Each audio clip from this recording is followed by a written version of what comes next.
we're getting a brand new MONSTERVERSE directed by Guillermo del Toro. Let's talk about it.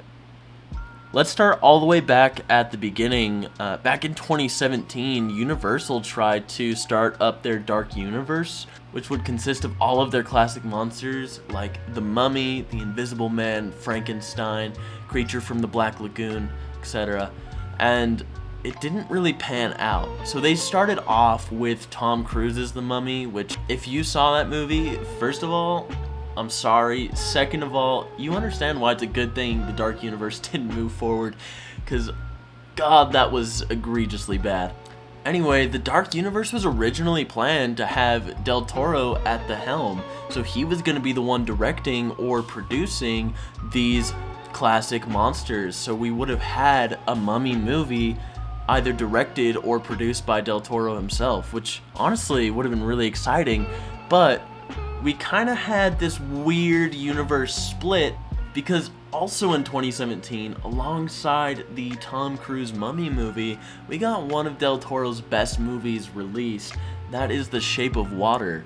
Now, that means that the projects were probably happening around the same time, and this is probably why Del Toro didn't go ahead with the Dark Universe. He kind of had his own ideas, maybe Universal had their own ideas, and they just didn't converge, and that's alright. But we may be getting a glimpse of what Del Toro's MONSTERVERSE could look like. This is so cool. So we're getting the Frankenstein movie, right? We have big names like Andrew Garfield, Oscar Isaac, and Mia Goth all confirmed to be in the movie, but in unknown roles. So there's some speculation to be had there, which is fun, right? Could Andrew Garfield be Victor Frankenstein and Oscar Isaac be the monster?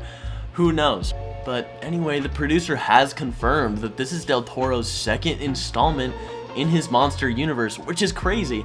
This is not something we expected. The Shape of Water was a standalone film, or so we thought, but really it could be the start of a much bigger project. Now, if you've seen The Shape of Water, you know it was a romance more than it was a horror movie, which is a really cool take on a classic horror character. It's almost like what Twilight tried to do, but better.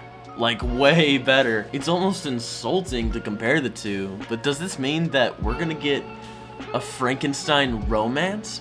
Like, how cool would that be? We bring this monster to life, and suddenly somebody on the outside, maybe Mia Goth, falls in love with the monster? Because in the original iteration, the monster is relatively polite and doesn't really understand the world around him. And I could kind of see this whole arc with somebody maybe trying to teach the monster how to live, but then, down the line they fall in love.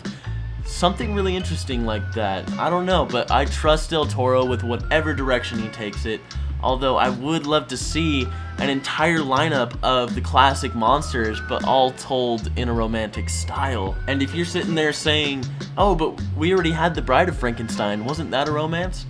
No, not at all. The Bride of Frankenstein really hated the monster, and in fact, if you go back and watch it, it's a really tragic story because he was coming on to her this entire time, but she was always rejecting him as she was somewhat scared of him, and they were not a happy couple, to say the least. It'd be really interesting to see if we do see an actual romantic take similar to The Shape of Water. Now, if Del Toro were to direct a lineup of classic movie monsters, which one would you want to see most? I, for one, would love to see a new Invisible Man movie directed by Guillermo del Toro. Unlike the horror comedy tone of the 1933 movie, or the straight-out horror of the 2020 movie, imagine if he was able to take on this tragic romance story with the Invisible Man character.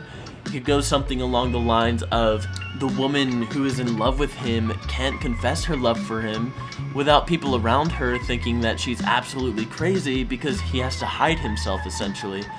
I think this might create a really interesting storyline for the Invisible Man character and something we've never seen before, which is what I love so much about Guillermo del Toro's direction with things, is he always comes up with something original and unique. Take the 2022 Pinocchio, for instance. Out of the 3 Pinocchio movies we got that year, that was the only one that actually stood out and had some originality to it and a unique take, but it had such heart that only Del Toro really seems to bring to his projects. I'm so excited to see just exactly what he has in mind for this whole MONSTERVERSE, if it is going to become a MONSTERVERSE. If you have any ideas about what this whole MONSTERVERSE could entail, leave it in the comments down below. I would love to hear your thoughts about this, and that's about it. Thanks for dropping by today and talking some horror movie news with me, and we'll catch you in the next one.